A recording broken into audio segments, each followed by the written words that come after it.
Hello everybody and welcome to my 2025 book wrap up.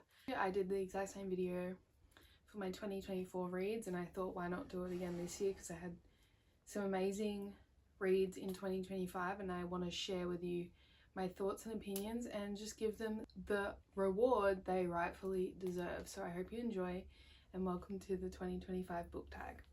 I feel like there's a book in here for every single person. I'm not strict to certain genres. The only genre I generally don't read as often is romance. I'm not saying I don't read it ever. There's some romance authors I love, but that's probably the genre I read the least of. Whereas I'm more of a fantasy thriller kind of person. That's kind of the genres I lean towards.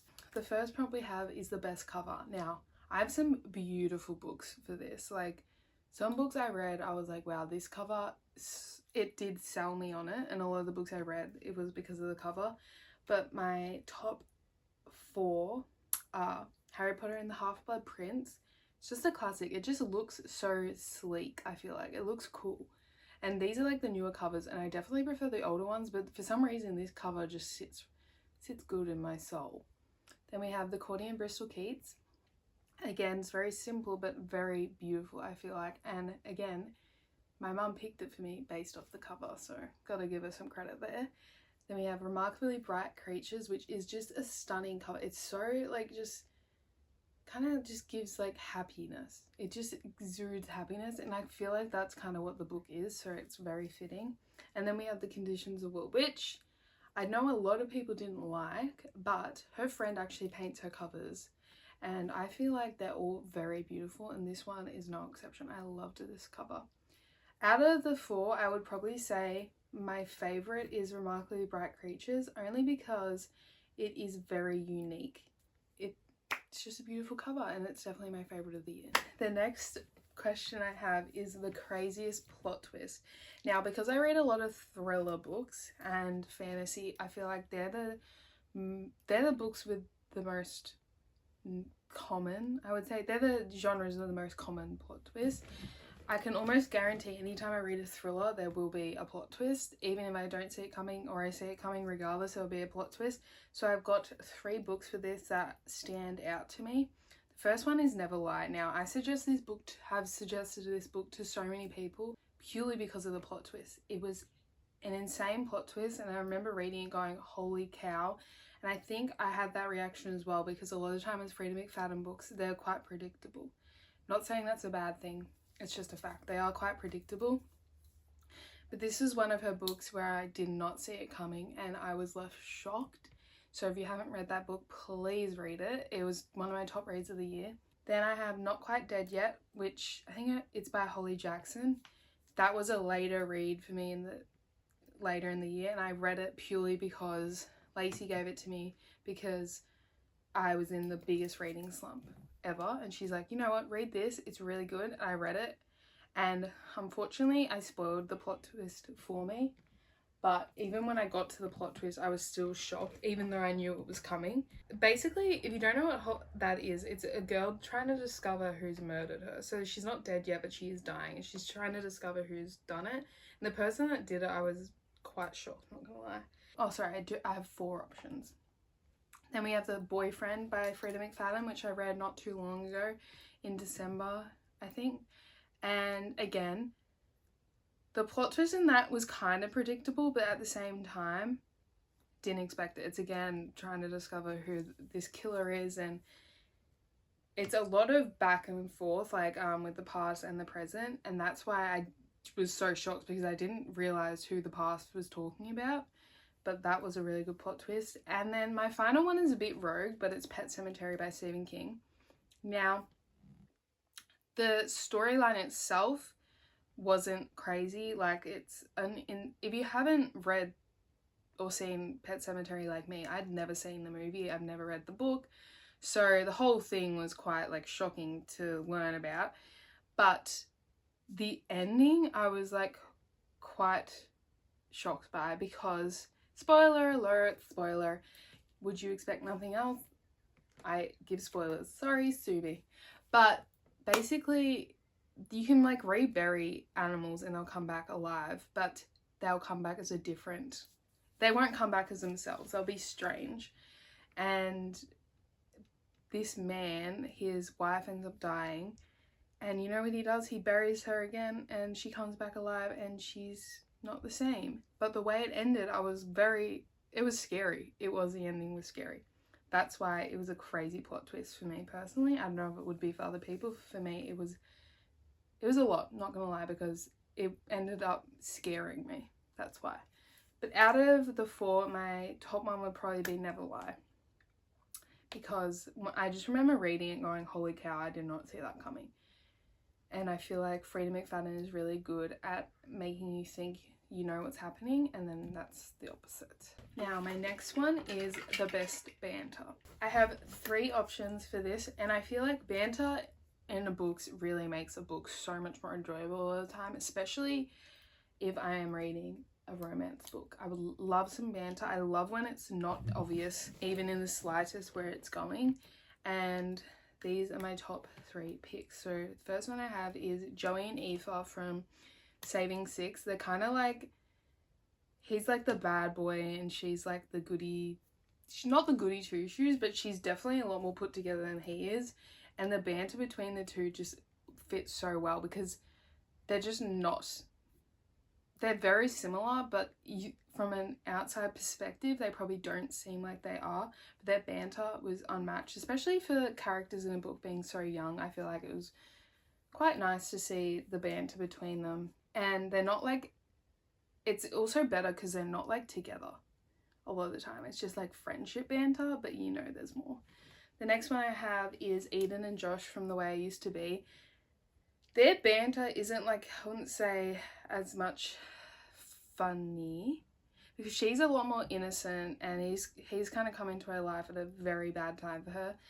And their banter is just like they're bouncing off one another, and she's kind of becoming more lighthearted because of him, and then he's becoming more stone cold because of her. That kind of banter, I don't know how to explain it. But I remember reading and going, yeah, they have great chemistry. And then I have Rowan and Aelin from the Throne of Glass series. And they're mates, so... But I loved about them, they weren't intimate or sexual or anything like that for a very long time. So you could just tell the tension between them, and their banter was so good together because they're constantly niggling at each other. I really, really liked it. But probably the best banter would have to be Joey and Aoife because they're just so perfectly matched, and I just love their characters together. And they're funny. They are funny. He's such a dickhead, but like not in necessarily a bad way, and she's such kind of a bitch, to be honest, but I love her too. The next one I have is The Saddest Book, and for this one I have 4 options. Unfortunately, I'm not a crier from books, and I say unfortunately because I have been trying to get a book to make me cry and it just isn't happening. I don't know why, I just can't cry from a book, and I'm a big crier. I'm a very emotional person, so I don't know what. So if you have any recommendations for a book that made you cry, please tell me, because I am desperate to cry from a book, like sob. I want that. And I've read some seriously messed up books and I've only probably had like tears and not even them drop. So maybe it's just me. But these are my top 4. I have The Way I Used to Be, which is about the couple I said previously, Eden. And she is unfortunately sexually assaulted by her brother's best friend. And it's just about her like probably growing up quicker than she should have, and her dealing with this huge grief inside of her, and it's just really about her changing from this grief. And it's very sad to see what she puts herself through and what she is being put through because of this situation. It's heartbreaking. That book is really truly so sad. Then I have Saving Six, which it'd be criminal for me not to put this in because these books are known to be so traumatic, and they follow some seriously messed up storylines, but storylines that are definitely necessary to talk about. This one is more focusing on Joey Lynch, who has been abused his whole life. He's in such a terrible household, and he definitely does self-sabotage a lot along with it. And I think this made me more sad because he reminds me of people I know, and it's quite sad to read about. But yeah, he's kind of like the one holding this family together, I would say. And it's very sad to see what he's putting himself through because he feels so much guilt for his siblings, and also he's just sad because of all the trauma he's dealing with. Then I have The Nightingale by Kristen Hanna, which is set in the war. I'm really bad at the war. It's set in the war, and it's about two sisters living very different lives, but it's showing how the war impacts women just as much as the, well, not saying just as much as the men, but it impacts every single person differently, and they go through so much stuff, and it's just like them kind of coming together, but also being very different. And because it's about the war, it's true stuff, but it's just not talked about enough, so I think that's why it hit home a bit more. And then I have Sunrise on the Reaping. Be criminal for me not to put this in as well, because this one is obviously like a set before the Hunger Games books and movies, but it was only just released last year. But it's, yeah, following Haymitch, and he has gone through so much stuff. And when you have seen the Hunger Games movies and read the books, and you see that Haymitch is an alcoholic and he's quite, you can tell he's just depressed. And then you read this book and you're like, yeah, it makes sense why you're depressed. How would you not be depressed when all that stuff's happened to you? And he's gone through so much shit.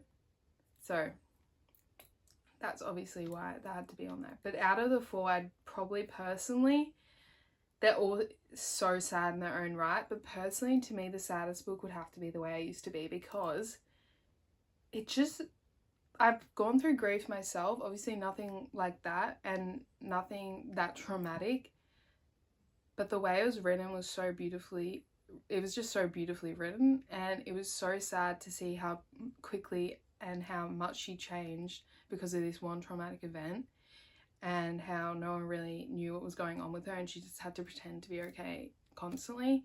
And I think that's why, to me, is the saddest book I read in 2025. Now this one's interesting. I can't wait to talk about these books, to be honest. The next prompt is the most unique plot / the weirdest book. So when I was thinking about what book I'd put for this, it was kind of difficult for me to think back, because I feel like in 2024 I had such a vivid books that were like so wacky. But this was a bit more difficult, but when I started looking, I was like, oh my god, yeah.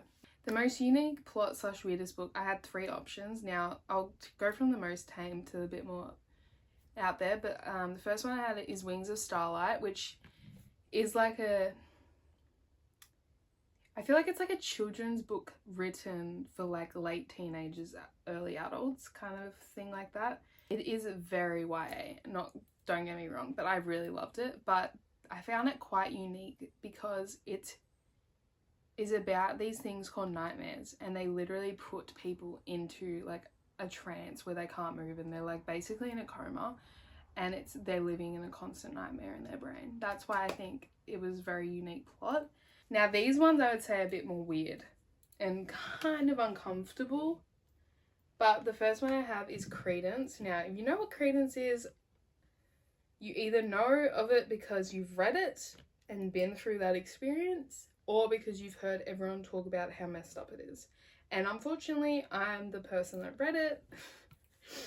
Don't get me wrong, it wasn't like the worst book I've ever read, but I have heard a lot of people say that women don't enjoy this book as much as men. And me reading it, and I also read it with Bodhi, he definitely enjoyed it more than I did. But it was so weird because it's centered around this family, and it's centered around this girl who goes to live with her uncle and her cousins, and she ends up having sexual relations with every single member. So like the uncle and 2 brothers. Now to me, I don't know what anyone else is into, but I'm not into that kind of thing. Like the thought of like with the cousins, that's to me wrong, but whatever. Each to our own. But it was so messed up. It was also more messed up. It was so sexual. Like it wasn't even smart. That was just pure porn I was reading. See, if you're gonna end up with one of them, I would hope you'd end up with the one that's probably nice to you. But no, she ended up with the mute one, which I know he ended up speaking in the end. But anyway, I'm getting so off topic. That was definitely extremely weird and very uncomfortable to read, I'm not gonna lie. And then this one's also very unique and weird, and that is Butcher and Blackbird, and it's about serial killers that fall in love. Now, it isn't a series. I never continued the series. I don't think I ever will. It wasn't a bad book either by any means. It was so strange, and there's one scene in it so messed up. But yeah, the plot itself is very unique. I feel like you don't really read about serial killers that are falling in love and having sexual relations with one another. But that's what that book is about. So probably out of the three, the most unique plot I would say is Butcher and Blackbird, because I feel like that is very unique. Serial killers in a relationship. The weirdest would probably be Credence. Yeah. Don't know if I'd recommend it, to be honest. The next prompt is the best quotes. So I'll put up lots of quotes around me as I talk about these books, but I find a lot of the books I read have incredible quotes. Like some of my favorite books this year have the most amazing quotes I've ever read in my life. But I have 4 options for this, and like I said, I'll put the quotes up around me. But the first one is My Friends by Frederick Backman. And if you've seen any of my other reading or book videos where I've talked about him, I've said he just has a way of writing that everything he says in the book could be translated into a quote. Like when he says she is beautiful, it's the way he writes about it, it's a quote. Like he'll elaborate so perfectly. Even if he's not elaborating, it's just written so eloquently, and it's just a quote. And he wrote some amazing quotes in that book, and that's the reason I want to read more of his work. Then I have The Conditions of Will. I think I love the quotes in this book so much because they hit home. Clear and simple. That is, I think, why I love so many of the quotes in this. And I found the female main character, yeah, she was just so relatable to me, and I really, really love the quotes in that. And then I have The Way I Used to Be, which is obviously the super sad one. Again, haven't been through the same trauma, but the quotes and the things she was saying, I did find I could relate to them. And nothing I love more when you can not really put yourself into the situation, but the things they're saying you can like really think about and go, yeah, I really relate to it. I find a book is so beautiful when you can find a part of it at least to relate to, and that's probably my favorite thing about reading. And then I have Glow of the Everflame, which I don't, honestly, a lot of my fantasy books I don't find there's many quotes in it that I highlight or I love. They're probably some of my least annotated books quotes wise. But yeah, Glow of the Everflame, it just had some really beautiful quotes. And because I think it was about yearning and like relationships, about growing into yourself. I think that's why it had amazing quotes. But out of the 4, definitely My Friends had the most amazing quotes. But The Way I Used to Be, I did relate more so to the quotes than My Friends. But just looking for overall beautiful quotes, My Friends was amazing. Next prompt is the best escapism. Now, when I'm talking escapism, it could literally be anything that you're just reading and you just get completely enthralled with, and it just takes away every other thought. So for this, I have 3 options. I definitely probably have way more that I was so just made me escape from the world around me. But these 3 I remember reading and going, yep. Have Never Lied, purely because of the plot twist, and I was so hooked reading the book, and I was just wanting to continuously read it.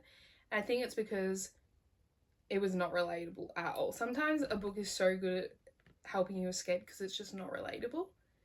So that's why I love Never Lie. Then I have Onyx Storm, which is in the Empyrean series with 4th Wing. And I feel like it's kind of self-explanatory. It's got dragons and it's got like all the magic and stuff. I love a dragon, and I think that's why I helped me escape, and I could envision it so well. And I find if you can envision a book that clearly, you can't have any other thoughts really, and that's quite ideal. And then I have The Hunger Games. Now, this was the first time I'd ever read The Hunger Games, and I'd seen the movie, and I think that's what helped me escape in the book, because I never wanted to put it down, because I had an image in my head of what these characters looked like. And again, it's not really that relatable, and it was just quite different to anything I'd ever read, like the plot line and like the characters, and just very thrilling and addictive. But out of the 3, I honestly couldn't pick which one I escaped in the most. They're quite different books, but yeah, definitely they're my top 3. And I find they're generally dystopian, thriller, and fantasy, generally the genres of books I escape from my mind the most in. The next prompt is the most underrated book. I had some incredibly underrated books this year. I haven't honestly heard anyone talk about any of these books, maybe one of them. But I have 3 options for the most underrated book. First one is The Courtney and Bristol Keith. I know I blabber on about this book all the time, but it's one of the most underrated fantasy books, I think. And I've told other people to read it and they've enjoyed it as well, but I really enjoyed it, and I think it was quite a unique fantasy plotline. And yeah, very, very underrated. I think majority of people that would read it would like it because it's very easy to follow and read, similar to the Fourth Wing kind of books, like in the way it's easy to follow. Then I have Talking at Night, which I only bought this book because I literally asked people on my TikTok what are sad books to read, and I read this book. It's beautiful. And I think it's very underrated because I feel like a lot of people would be like me and go into it knowing there's no quotation marks and go, not for me, which that usually is the case for me as well. But it's a very will they, won't they romance with trauma, yearning, decade-long yearning, really. But loved that book. And then I have What We Saw, which is another book, unfortunately, about sexual assault. But I've never heard anyone talk about this. This was on my cart for multiple years, so I'm really annoyed with myself for not reading it sooner because I loved it. But it's not like a extremely overwhelming storyline. It's very easy to follow again. I'd say it's quite slow, but not slow enough that it's boring. It's just back and forth. It's about sexual assault from this one girl, and then another girl finds out that someone she loves could have been involved. And it's like that. So it's not an overwhelming storyline, very easy to follow. I feel like What We Saw is definitely my most underrated book. And I think if you like The Way I Used to Be, you'd probably really enjoy What We Saw, because I think that's why I enjoyed it so much, because I read The Way I Used to Be and then I read What We Saw, and they're kind of on the same wavelength. Next prompt is the most badass female main character. I find, not gonna lie, the majority of my books have a female main character that's more powerful than the male.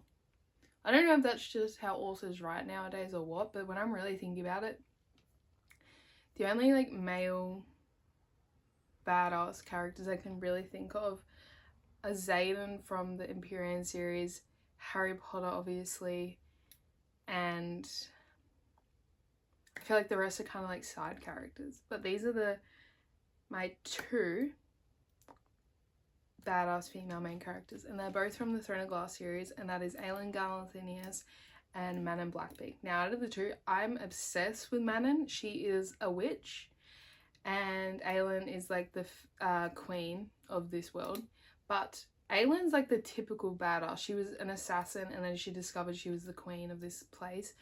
Whereas Manon has always been a witch, but she started to take control, and she knew that she didn't want to be against the Fae and the humans. She wanted to be together with them.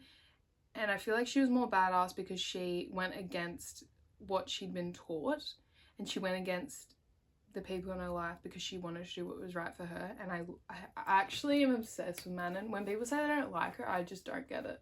Not gonna lie, I really don't. I'm obsessed with her. She's probably one of my favourite characters I've ever read, and she's the reason I started to love witches. So out of the 2, it would definitely be her for the most badass female main character. Then we have the longest and shortest book I read. Now, originally I didn't really have the shortest book. My average, I'd say, length of a book is above 300 pages. I rarely read a book nowadays that's below that.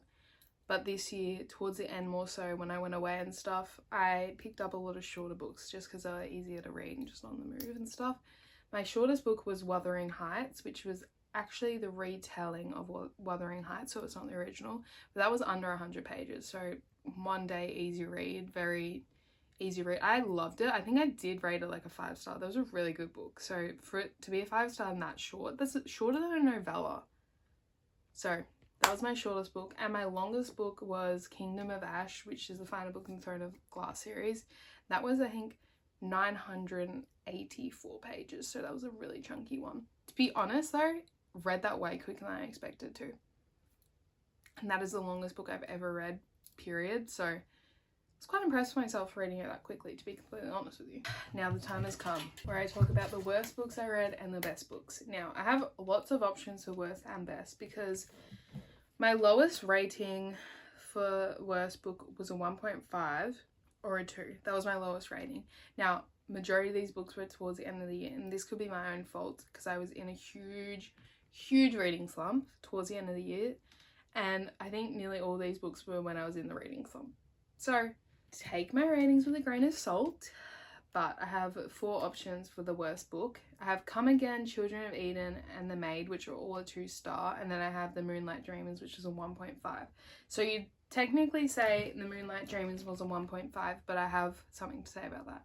I don't think I was the right person to read The Moonlight Dreamers. I feel like it's very dedicated to a certain group of young girls going into their teenage years, not so much someone that's in their early 20s. So that's why I don't think it was a bad book. I think it would be great for the right audience, and I just wasn't that. So I did rate it a 1.5, but I don't think it was a bad book, whereas these other ones I just really didn't like. I had Come Again, which just not for me. I felt like the blurb threw me off because the blurb sounded so interesting. Then I read it and I quite literally hated it. I didn't like it. Was very bored. I gave it away literally after I read it. Then I have Children of Eden, which are also a 2-star. That is written by a YouTuber, I believe. Anyway, that's like dystopian, but it was just so boring, and I kind of found the female main character insufferable. I hated her. And then I have The Maid, which was a 2-star. Now this one shocked me. I thought I'd really enjoy it, but the main character's like neurodivergent. She's really weird, quite quiet, and she can see things. The thing I hated about this book, so predictable, like, and I don't mind predictability, like I really don't. I quite enjoy it sometimes. I'm the person that looks up spoilers before I watch anything. Like, I am an anxious person. I like the predictability. Hence why a lot of the time I love Freida McFadden books. But this book, so predictable to the point it was so boring, and I just didn't like it. So they were my worst books of 2025. Now my best books. I have 3 options, and these were all a 6-star read for me. I do have one that is definitely my favourite, but these are all 6-star reads for me, and I have spoken about them already, but I haven't had a 6-star read, I think, since 2023 maybe. And I don't give out 6-star reads lightly, and if you don't really know what the difference between a 5 and 6-star is, people think 6 stars are stupid, but think what you want. I don't really care. It's each to our own, isn't it? A 6-star read for me is, it's a 5-star, but I can't stop thinking about it, and I keep thinking about it months and months later, and that is all these books. Hence why I rate them a 6-star, because if I'm so enthralled with them even months after I've read them, to me that means they've had such an impact on me that it has to be a 6-star. So I have The Conditions of Will, which I've spoken about with the quotes, but yeah, a lot of family trauma, a lot of drama in that family. She is very good at reading people, the main character, Georgia. Her sister, oh my god, most insufferable character I think I've ever read. I hated her guts. And yeah, quite a lot of like family mysteries. Because someone in that family dies and then gives his will. And then, yeah, they're just finding out a lot along the way, and she's kind of coming to terms with all the trauma she's had growing up, and there's like a love interest. It's a very good book. I loved it. If you haven't read it, I recommend it 100%. Then I have Talking at Night, which again is like, this girl randomly falls in love with this guy, but nothing really happens for them for over a decade, I think. And there's trauma along the way, and they're growing up together. They lose touch for a while. She gets married, I believe. Like, it's a very, very long story of yearning and will they, won't they. And I loved it. This to me was a 5-star initially, and then I haven't stopped thinking about it, so I've kind of changed my rating to a 6-star because I think about it daily. I love that book. It was very good. Very, very good.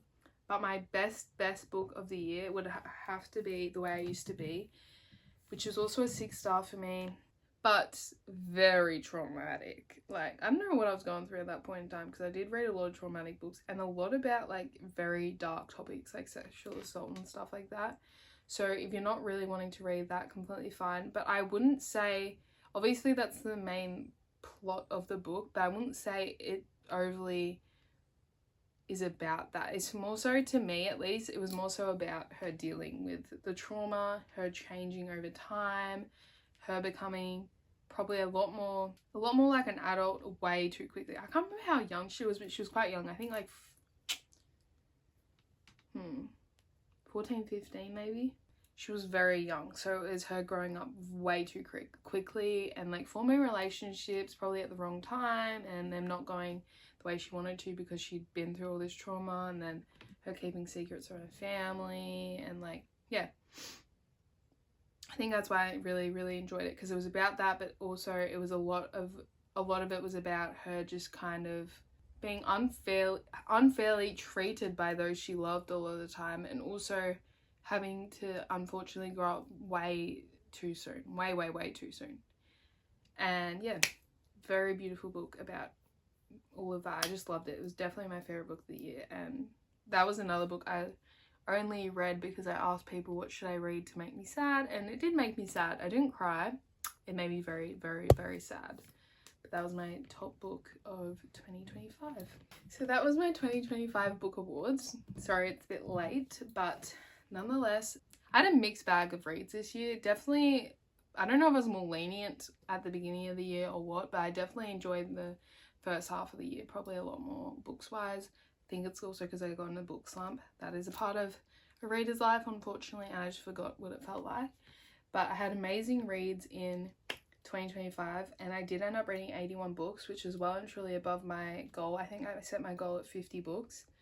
So I was very, very proud of myself, and I can't wait to see what 2026 brings me and give you my 2026 book awards next year. That should be interesting. But thank you so much for watching my 2025 book tag, and I'll see you again soon in a brand new video. Goodbye.